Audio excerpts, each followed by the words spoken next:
Well, the subtitle of the book is called Understanding and Planning for the Diversity of Ontario. And so the first focus, and the primary one, was in giving people a story, an account of the province and the many regions in it, which, as I said earlier, has pretty well been forgotten.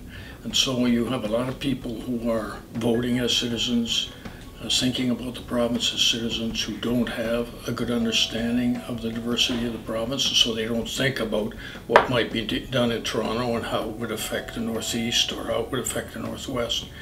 So that's what the understanding means, to get people to be aware of and understand a little bit more the diversity of the province.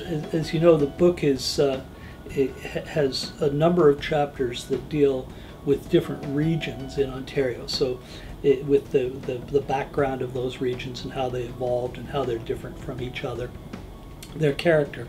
And then the book ends off with a couple of chapters which try to tie all of those different regions together. Well, if you're going to think about natural heritage, I think people inherently think of rural areas only.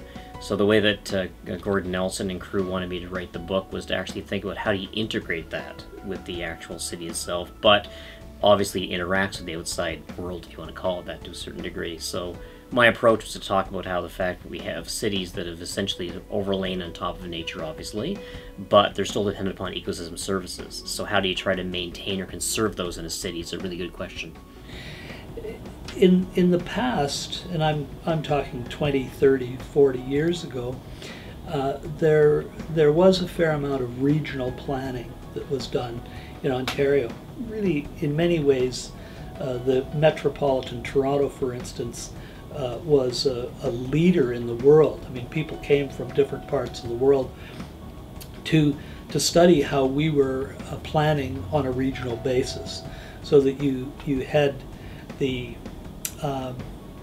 suburbs, or the areas that were outside the centers of the old cities.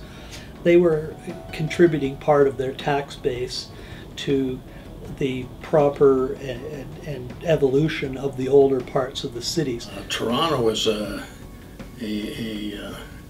really very complex and interesting and relatively sophisticated city. And in many ways it's a leading intellectual and financial center for the province. And so the province would not be doing very well if it didn't have Toronto.